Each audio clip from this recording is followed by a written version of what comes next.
tous et bienvenue dans l'élan Handball Live Show. C'est notre 13e émission de cette saison 2020-2021 qui est toujours en stand-by.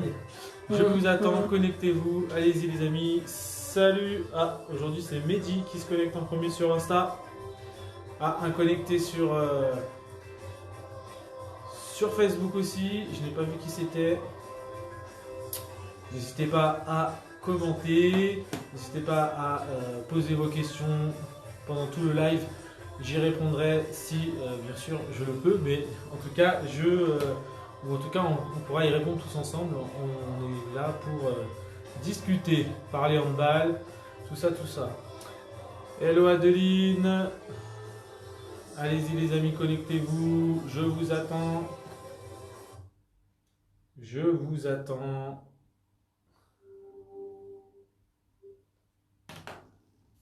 Hello, hello. On est revenu à l'heure habituelle par rapport à la semaine dernière.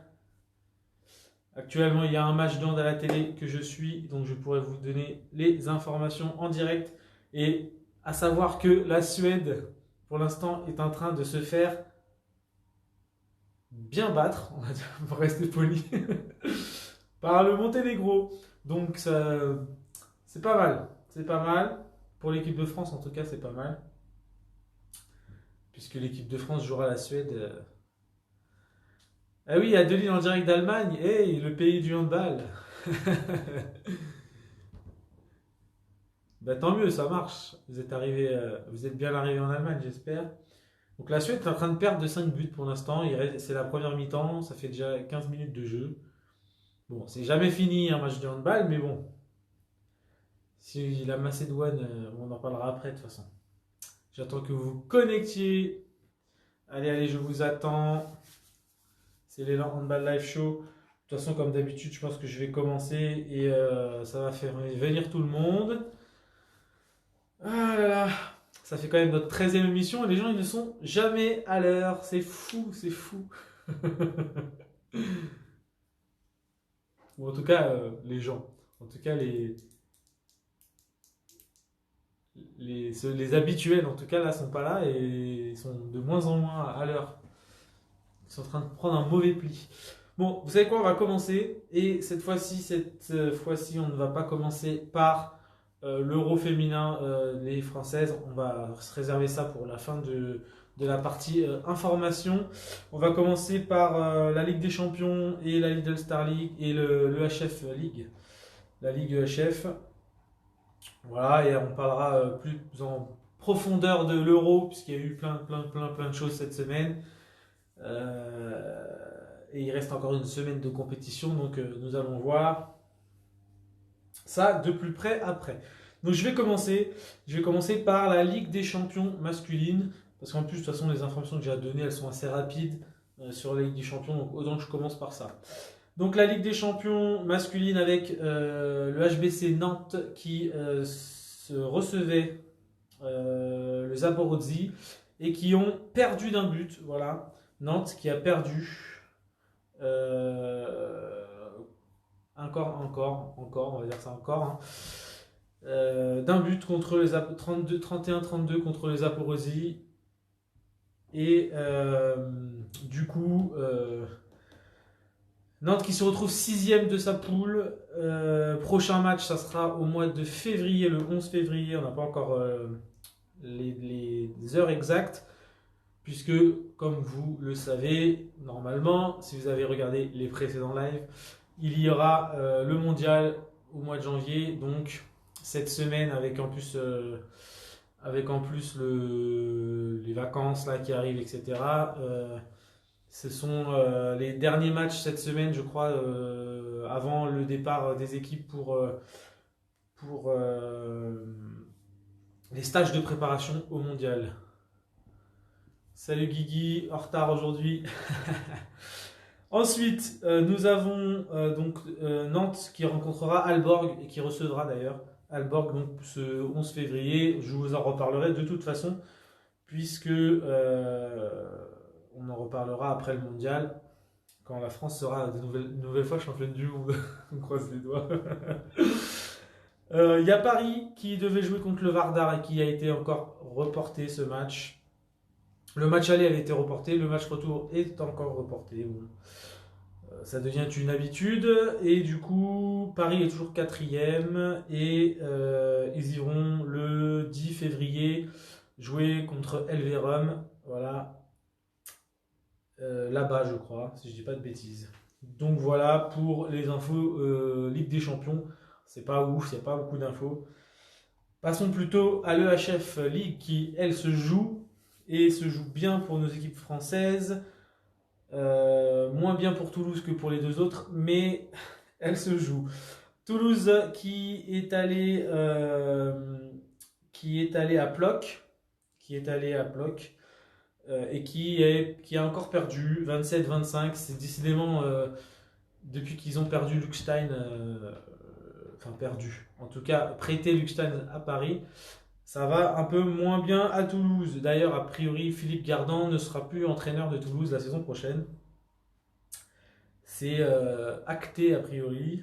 Il s'en va vers d'autres aventures, je ne sais pas où encore. Il ne l'a pas encore dit, mais il ne sera plus à Toulouse. Il n'a peut-être pas encore de club d'ailleurs. Montpellier qui continue et qui enchaîne sur victoire en Europe. Avec une victoire pour le match retour contre Alingsås, qui est une équipe suédoise, je crois, si je dis pas de bêtises. 33-25, voilà, ils avaient gagné à peu près dans les mêmes eaux au match aller. Bah, ils sont allés gagner chez eux, enfin là-bas, 33-25. Ils joueront leur prochain match.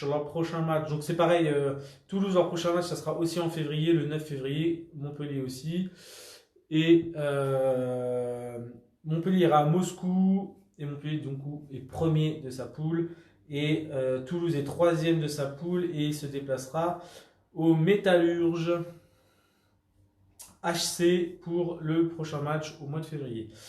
Et Nîmes aussi qui gagne le match retour. Ils avaient gagné le match aller, ils gagnent le match retour. Je crois quasiment le même écart de points. 27-24 pour Nîmes contre le Sporting Portugal.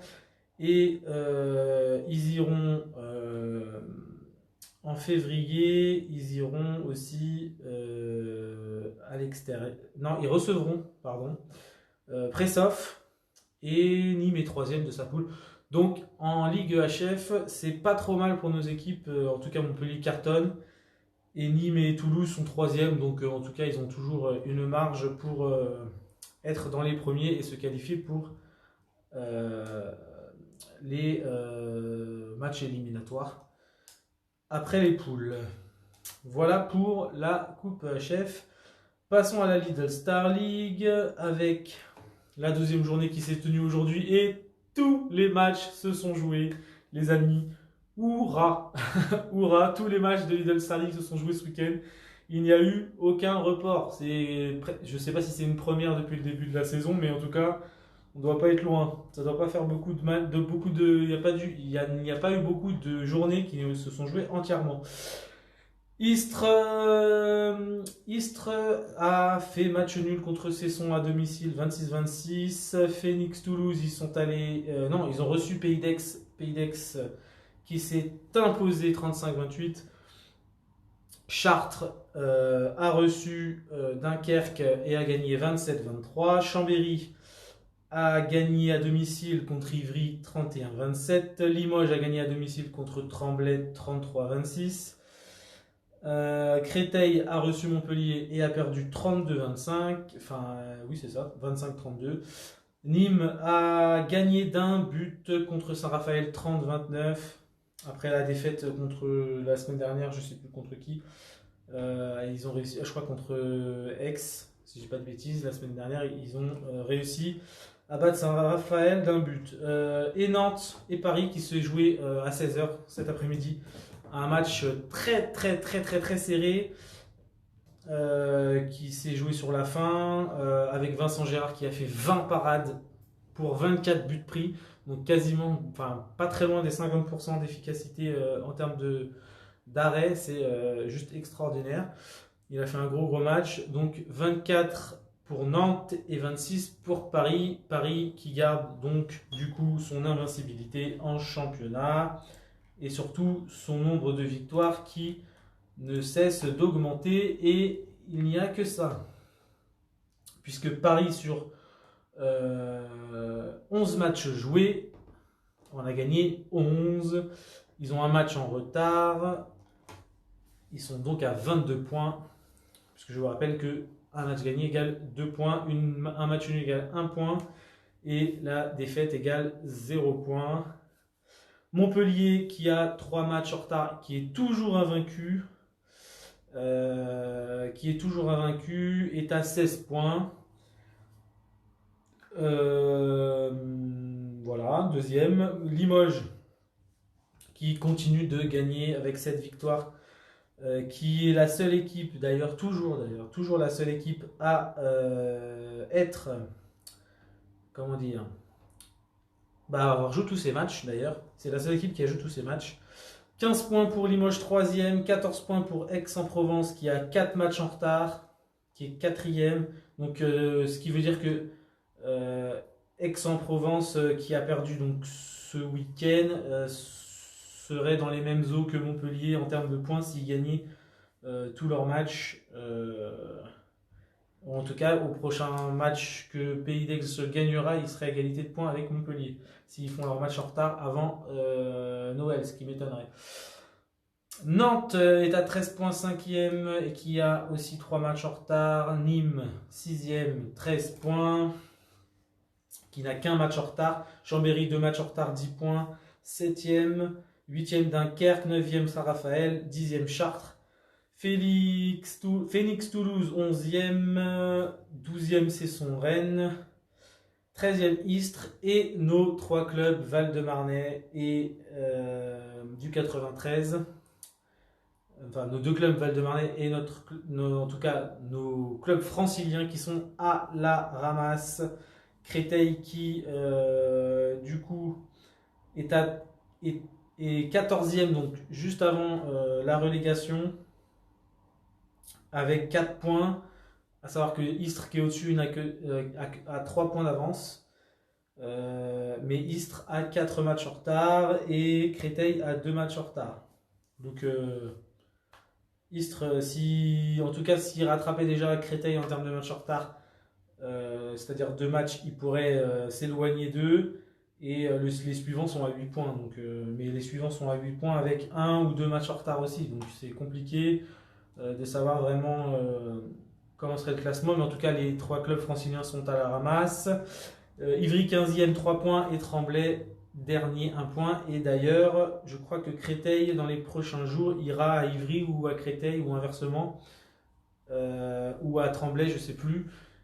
Et du coup c'est là que en tout cas l'équipe qui va réussir à tirer son épingle du jeu et gagner va repasser l'une devant l'autre, ou en tout cas ils vont se rattraper et ça va se jouer la relégation pour l'instant entre ces équipes-là. C'est un peu compliqué pour nos clubs franciliens. Voilà pour la Lidl Star League. Passons donc à notre Euro féminin, notre Euro 2020 qui se déroule au Danemark, et vous avez sûrement pu le constater, nos Françaises se sont plutôt brillamment qualifiées pour le tour principal avec tous les points possibles. Elles sont invaincues pour l'instant. 2 matchs du tour principal ont été joués sur 3 pour les Françaises. Sur le tour préliminaire, sur les phases de groupe du tour préliminaire, les Françaises ont battu, donc, on l'avait dit, le Monténégro, ils avaient battu d'1 but. Oui, c'est ça. Et du coup, les Françaises jouaient la Slovénie juste après le live. Vous vous souvenez, j'avais fait le live plutôt exprès. C'est donc la France qui a battu la Slovénie 27-17. Dans le même groupe, le Monténégro a perdu contre le Danemark 19-28. Le Monténégro a gagné contre la Slovénie d'1 but 26-25. Et la France a fait un match du tonnerre contre le Danemark, pays hôte, et a été gagné 23-20. ce qui nous a valu donc la première place, suivi du Danemark, suivi du Monténégro, avec respectivement 4, 2 et 0 points au tour principal. Dans les autres poules, surtout celle dans la poule qui croisait avec la France pour le tour principal, les Russes ont gagné tous leurs matchs aussi. La Suède est arrivée deuxième avec un match nul contre l'Espagne et une victoire contre la République tchèque. Mais du coup, comme ils ne gardent que les points des qualifiés, ils n'ont que un point. Et l'Espagne, c'est pareil. Donc, Russie 4, Suède 1, Espagne 1. Ce qui nous fait donc une poule principale avec la France, la Russie, le Danemark, le Monténégro, la Suède et l'Espagne en termes de classement pour le tour principal, sans compter bien sûr pour l'instant les matchs joués, on en parlera après.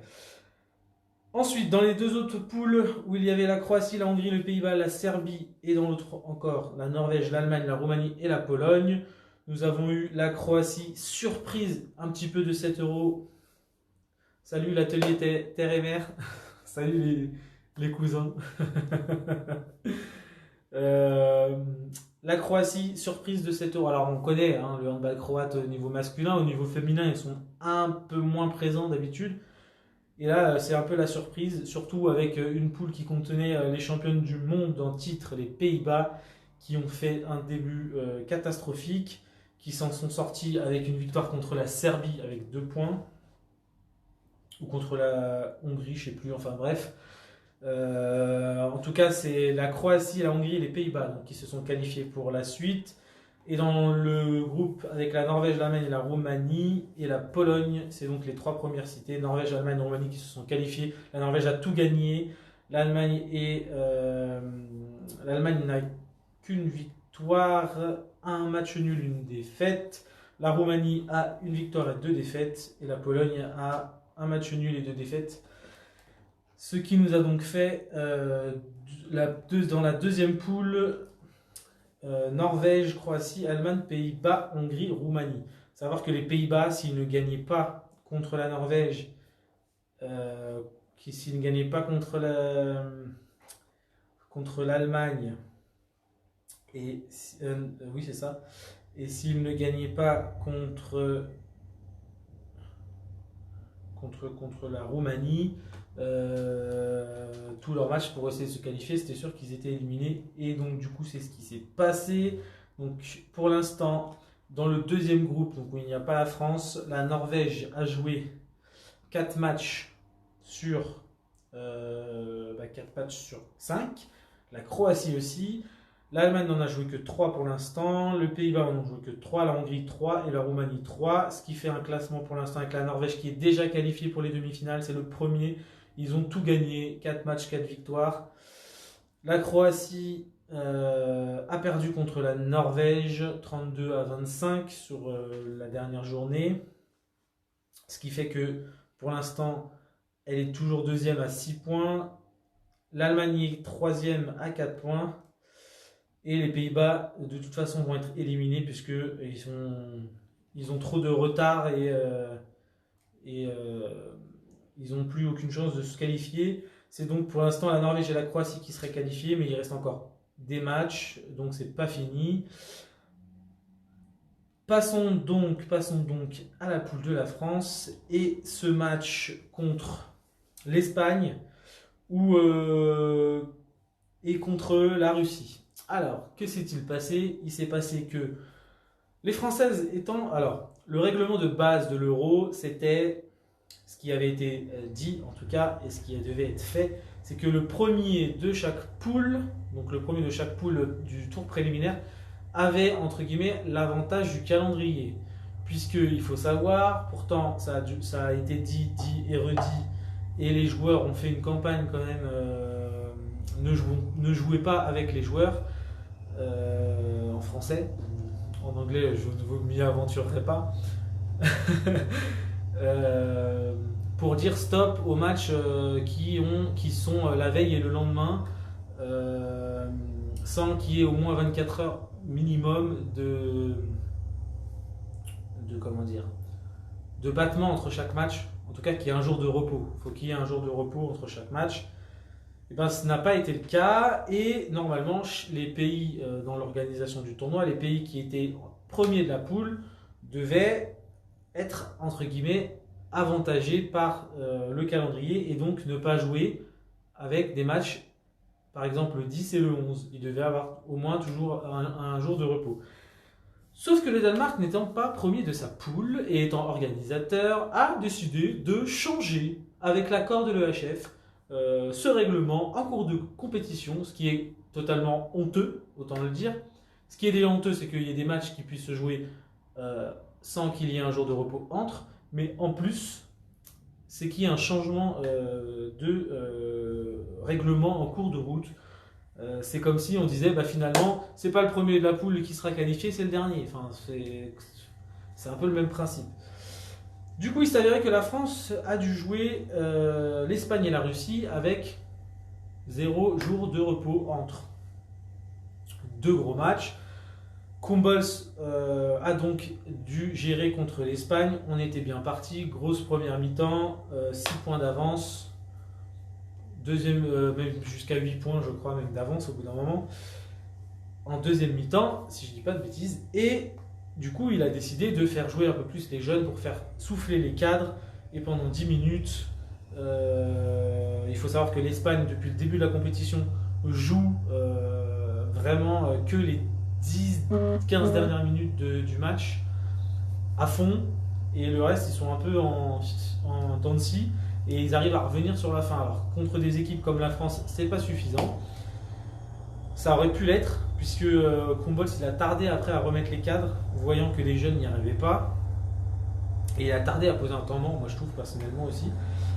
Mais c'est ce qu'il fallait faire, il fallait de toute façon qu'il fasse tourner, donc il fallait qu'il mette les jeunes. Après, peut-être qu'il ne l'a pas fait correctement, peut-être qu'il n'a pas mis les jeunes, il aurait dû plus les faire tourner peut-être pendant le match.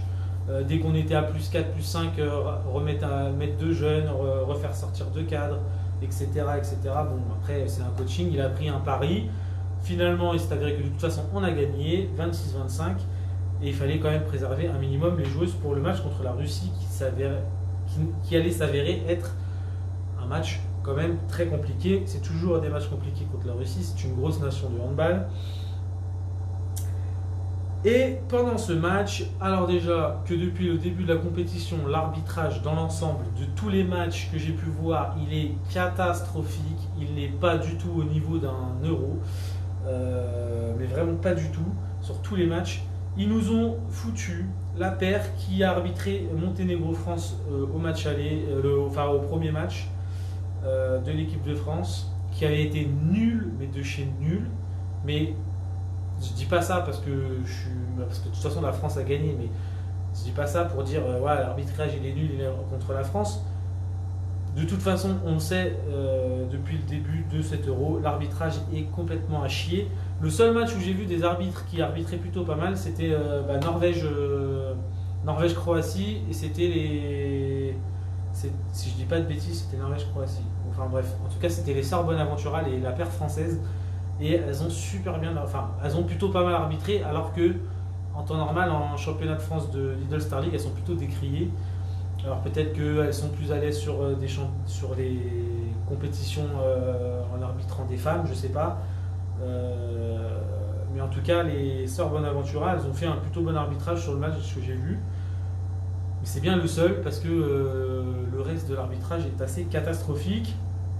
La protection des joueurs, déjà au niveau du calendrier, c'est zéro. Alors au niveau des arbitres portugaises qu'on a eu pour France-Russie, c'était une catastrophe, avec des sanctions pour 2 minutes, avec des coups dans le visage des Russes. Mais alors des coups qui valent vraiment 2 minutes, parce que c'est la main qui va au visage, machin. Il n'y a rien eu. Par contre, une Française qui a son vis-à-vis, qui le suit, et la Russe pivot se penche en avant, et sans faire exprès, c'est un fait de jeu, quoi. C'est pas une main qui vient dans le visage. C'est en passant, elle lui met un coup de hanche dans la tête. Bon, là, elle se prend 2 minutes. Donc, tu vois, vous voyez, c'est un peu incompréhensible. L'arbitrage, bon, il n'est pas du tout au niveau, mais il y a eu aussi des erreurs pour la Russie, qui normalement, alors je sais pas, peut-être qu'elles ont voulu compenser, mais la Kraber aurait dû prendre 2 minutes à un moment aussi. parce qu'elle n'a pas relâché à temps la joueuse. Enfin voilà, en tout cas l'arbitrage est catastrophique depuis le début. Rebonjour Karim, c'est vu ce matin. Mais la France a réussi franchement à faire un match plutôt correct pour un match qui se joue à 100 jours de repos avec un match nul. Voilà, il ne faut pas oublier qu'il n'y a pas eu de jour de repos. Donc contre une Russie, faire un match nul en jouant plutôt mal, je dirais même en jouant plutôt mal, c'est quand même pas mal du tout. On peut se dire que si les Françaises elles avaient dès le début mais il a changé la défense aussi au début du match. C'était pas la même défense. Edwige, elle n'était pas chez les mollets en feu. Ah, c'est ça, hein, quand on reprend un peu le sport. Et encore, t'as pas fait les exercices des mollets que j'ai fait moi après. Voilà, donc du coup, l'équipe de France qui s'en sort avec un match nul. Donc, pour le moment, il y a eu aussi la Russie qui a battu le Monténégro d'un but, 24-23. Donc la France a gagné l'Espagne 26-25. La France et la Russie se sont neutralisées 28-28. Et le Danemark a difficilement gagné contre la Suède 24-22. Ce qui nous donne donc un classement Russie 7 points avec une meilleure différence de but avec 14. La France 7 points aussi avec une un peu moins bonne différence de but 5 points. Mais on fait partie... D'ailleurs, je tiens à souligner que la France a été la meilleure défense du tour préliminaire. Et c'est la défense qui s'est pris le moins de buts. Donc notre défense est plutôt pas mal. Malheureusement, on n'est pas les meilleurs en attaque non plus. C'est un peu le point faible de l'équipe de France, l'attaque. On va dire ça comme ça. Même si je trouve que ça s'améliore un petit peu par rapport aux précédentes années, surtout l'attaque placée. Parce que la France est plutôt défense, montée de balle et but habituellement. Là, on a plutôt des bons brins en arrière là. Que ça soit Aïssatou Kouyaté ou Orlan Kanor qui a rejoint le groupe, qui a fait une permutation. Mais il faut aussi souligner que face à l'Espagne, Cléopâtre Darleux a dû après ensuite laisser sa place à Laura Glauser avec un changement parce qu'elle s'est pris un ballon dans la tête quand je parle protection des joueuses, elle n'était pas en mouvement, le ballon lui arrive directement dans la tête sur un tir d'aile, la joueuse n'est pas du tout gênée dans son tir. Donc, pour moi, il y a au moins 2 minutes sur la joueuse qui a mis le ballon dans la tête, puisque, voilà quoi. C'est vraiment, faut le faire quoi, pour mettre un tir dans la tête comme ça, à bout portant. Donc, on a Cléopâtre Darleux qui est au repos. Du coup, Laura Glauser qui est rentrée donc face à la Russie et contre la Russie, donc avec cette idée de mettre des matchs la veille et le lendemain. Eh bien, on a Laura Flip qui, quand elle a été marqué le but pour passer devant la Russie au score 24-23, si je ne dis pas de bêtises, Laura Glauser qui s'est vue marcher dessus sur son genou par la gardienne de but. Voilà, c'est sympa. La gardienne de but qui lui a écrasé le genou. Et a priori, elle s'est fait les ligaments. Tout ça de toute façon c'est bien dû à cette organisation pourrie du calendrier qui fait que les joueuses elles n'ont pas le temps de se reposer, donc blessure plus facile. Il n'y a même pas eu que ça, je crois qu'il y a eu d'autres blessures sur d'autres matchs, c'est vraiment n'importe quoi. D'ailleurs Olivier Crumbles a poussé sa gueulante et il a dit qu'il va falloir, et je suis moi personnellement d'accord avec lui, que les fédérations se réunissent et disent stop, quitte à rajouter, je sais pas, même. Le pire, c'est que ce match-là aurait très bien pu se jouer aujourd'hui ou même hier, ça faisait des... Oui, moi aussi, pour moi, le coup sur la gardienne fait ça et elle fait ça, quoi. Elle finit son geste, quoi. Elle finit la joueuse. Salut, Tom. Ah oui, t'es grave en retard. On est déjà en train de parler de... On a déjà fait tout le défilé de la semaine de l'Euro. On est sur France-Russie. Avec Crumbles du coup qui dénonce du coup cet arbitrage catastrophique depuis le début, mais pas que sur les matchs de l'équipe de France. Et avec donc zéro protection des joueurs, et en même temps qui dénonce cette organisation pourrie avec ce changement de règlement qui est honteux en pleine compétition. et que de toute façon, les matchs ne devraient plus se jouer la veille et le lendemain. Donc pour l'instant, la France a son destin en main, puisque si la France bat ou fait match nul contre la Suède mardi à 18h, malheureusement ça ne sera pas sur TMC, ça sera que sur Beansport, mais voilà, si la France gagne, elle sera en demi-finale. Tout dépendra du Danemark, voilà, tout dépendra du Danemark ensuite pour la place de 1 ou 2 au classement. Ah bah oui, ça avantage l'organisateur, mais en fait, il ne devrait même pas y avoir d'histoire d'avantage, puisque normalement le calendrier devrait être fait pour que les joueuses aient au moins une journée de battement entre chaque match. Une journée de repos minimum. Enfin, c'est la base, c'est le minimum. En plus, je veux dire, ils ont augmenté la compétition. C'est passé avant, c'était 15 jours, maintenant c'est 18 jours. Enfin, c'est pas pour rien. Là, ils avaient décidé. Ils pensaient que le Danemark allait être premier de sa poule, sauf que ça n'a pas été le cas. Du coup, ils ont changé le règlement en cours pour qu'elle soit avantagée. Parce que, soi-disant, dans les anciennes compétitions, il y en a, ils vont dire ça, oui, mais en 2018, en France, c'était pareil, la France a eu l'avantage. Certes, la France a eu l'avantage en 2018, mais ça avait été annoncé dès le début de la compétition que si la France était qualifiée au premier tour, enfin au tour préliminaire, elle serait avantagée par le calendrier. Donc déjà, il n'y a pas de changement de règlement, mais de toute façon, même là, c'est honteux. C'est honteux qu'il n'y ait pas au moins 24 heures pour chaque équipe entre chaque match. C'est honteux. Il faut qu'il y ait une journée entre chaque match. Donc la France a son destin en main. Le Danemark, eux, s'ils veulent gagner, si le Danemark veut se qualifier, eh ben, ils vont devoir gagner tous leurs matchs. À savoir que le Danemark est parti avec 2 points donc, au classement.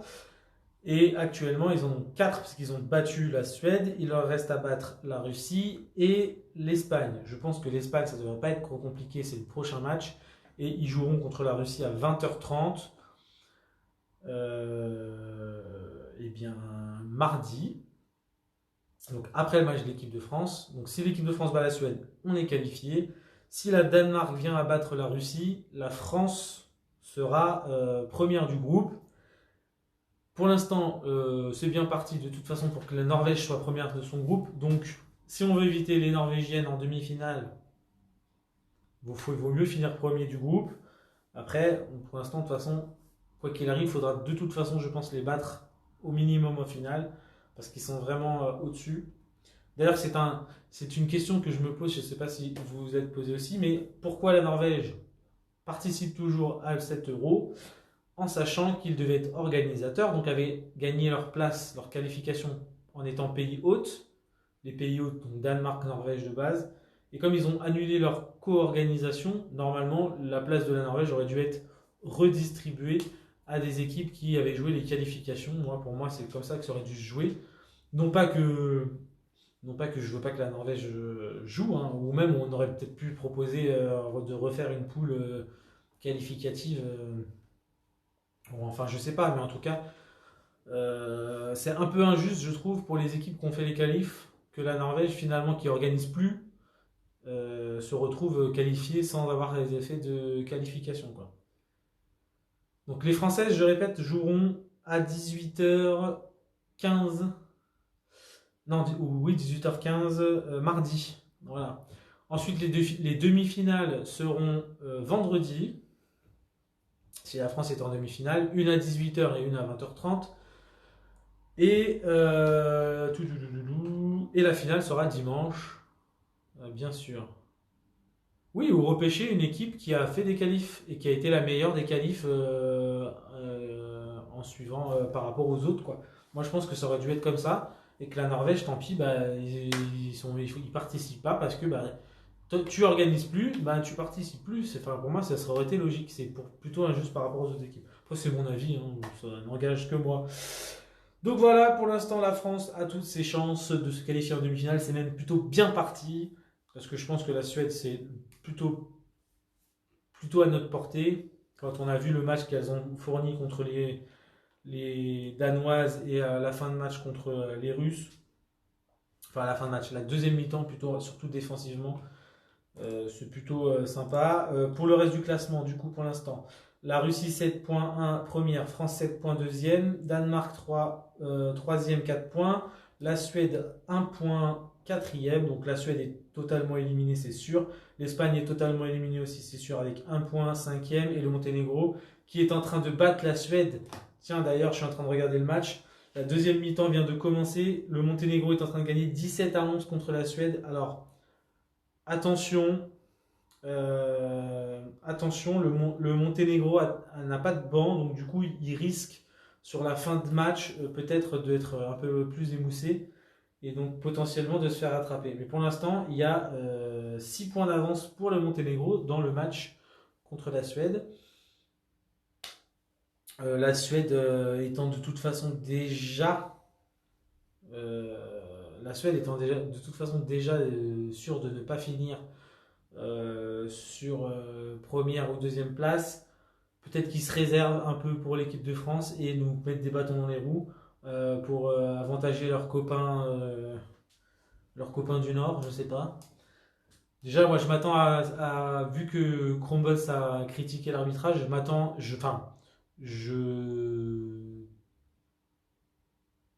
j'attends de voir l'arbitrage qu'on aura contre la Suède. Vu que Crumbles a critiqué l'arbitrage, mais l'ensemble de l'arbitrage, je le rappelle, il a critiqué tout l'arbitrage de l'Euro, pas que contre les matchs contre la France, qui est une catastrophe. Bah, sanctionner, je pense pas, parce que c'est quand même dû au Covid qu'ils peuvent pas organiser, mais quand même. Je mets pas de sanction, mais par contre, je pense que c'est une assez grosse sanction, en tout cas de, euh, de ne plus être qualifié du coup, en tant que pays hôte. Donc voilà pour les infos handball. Et donc, ne vous inquiétez pas, vous aurez les infos mardi. Si l'équipe de France est en demi-finale, je mettrai sur les stories des réseaux sociaux que la France est en demi-finale et qu'on pourra donc voir effectivement si la France est en demi-finale. TMC diffusera. Et je vous dis, regardez tous TMC, il faut un max d'audience sur TMC pour que TF1, ils achètent de plus en plus les matchs pour qu'on ait tous les matchs, au moins les matchs des équipes de France en clair et pas que 3 matchs sur 6 sur 6 en poule et en tour préliminaire et les 2 matchs demi-finale si la France y est. Il nous faut tous les matchs possibles en clair. Passons à l'actu du club. Comme vous pouvez le voir sur les réseaux sociaux depuis le début du mois, je vous l'ai déjà dit, j'ai fait le calendrier de l'avant du club. Et avec ce jeu concours où, si tu es adhérent du club, tu peux m'envoyer une vidéo et pas une photo. Il y en a qui m'envoient des photos, c'est des vidéos les amis. Je veux une vidéo où vous souhaitez des joyeuses fêtes. Voilà, ça prend. Franchement, la vidéo elle peut prendre juste 3 secondes, 4 secondes. 3 secondes, 4 secondes, ça suffit. Voilà, vous parlez de votre plus belle décoration de Noël sur la tête ou sur les oreilles ou vous voulez sur vous. Une identification du club sur un maillot ou un survêtement, un t-shirt, voilà, de ce que vous avez du club. Et vous souhaitez les meilleures choses pour les fêtes de fin d'année, pour la nouvelle année, pour la prochaine saison, enfin pour la suite de la saison et la prochaine année plutôt qui arrive. Et vous m'envoyez la vidéo en privé, en message privé, ou alors si ceux qui ont en tout cas mes coordonnées peuvent me l'envoyer voilà, par message, etc.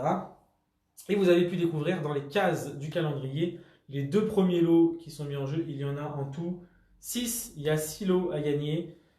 Et donc, allez-y participer les amis. Pour l'instant, je n'ai pas beaucoup de participation. Donc, je vous rappelle les lots. Je vais vous les remontrer. Il y a donc une paire de chaussettes et un gobelet. C'est le premier lot avec les anciens logos du club. Voilà. C'est collector du coup, c'est les anciens, c'est collector. Voilà les chaussettes, et je vous dis, les chaussettes, je les utilise, je répète, je les utilise en match et aux entraînements, etc. Elles sont top. Donc déjà, si vous voulez gagner, tant mieux pour vous. Mais si vous voulez en acheter, c'est 5 euros. Vous demandez à votre coach, à votre responsable d'équipe, vous prenez la commande auprès de lui. et vous pourrez acheter des chaussettes 5 € la paire. Et franchement, elles durent, ça fait une saison et demie, 2 saisons que je les ai, elles durent bien, elles sont pas mal. Et le deuxième lot, c'est ce polo, voilà, toujours avec l'ancien logo du club, ce polo Erima, voilà. Alors on fera en fonction de la, on a alors, ces détails à partir de S, hein, donc ça sera un peu plus pour peut-être si un adulte gagne, je sais pas, ou en tout cas les parents, si vous voudrez supporter le club avec le polo quand ils viendront avec les enfants sur les matchs, ils pourront le porter. Mais en tout cas, voilà, ou vous pourrez le garder pour plus tard si vous êtes encore trop petit pour le porter, ça peut être sympa aussi. Donc voilà, donc pour les 2 premiers lots, les autres sont à suivre dans les prochaines cases du calendrier. Je vous rappelle que le concours pour participer, c'est avant le 24 décembre, 23h59, pour être précis, et 59 secondes. Voilà, en tout cas avant minuit, donc avant le 25. Et voilà, donc une petite vidéo à m'envoyer. Et je vous rappelle que les vidéos seront compilées ensemble, les unes derrière les autres. Voilà, noyées dans. Donc vous inquiétez pas. Il n'y aura pas votre nom dessus, rien du tout, juste votre tête qui souhaite jouer de fête. Et je les mettrai sur les réseaux sociaux, donc cette vidéo, sur les réseaux sociaux du club. C'est assez sympa, assez convivial. Je le ok. Et on pourra, voilà, ça vous fait un peu participer à la vie du club dans ces temps difficiles, puisqu'on risque malheureusement de ne pas jouer avant janvier, même les petits dans les gymnases, a priori, on ne sait pas trop. Moi, personnellement, j'ai compris que non, ça ne sera pas au 15 que les gamins pourront faire du handball en intérieur, puisqu'on a un sport de contact, parce que j'ai vu sport de contact, non. Donc on ne sait pas trop si là cette semaine il va y avoir les entraînements ou pas. On attend les informations de la mairie qui nous diront si oui ou non ils ouvrent le gymnase. Mais a priori c'est pas encore pour tout de suite. On attendra janvier. Et le Monténégro vient encore de marquer 19-13 pour le Monténégro dans cette deuxième mi-temps. 6 minutes de jeu en deuxième mi-temps.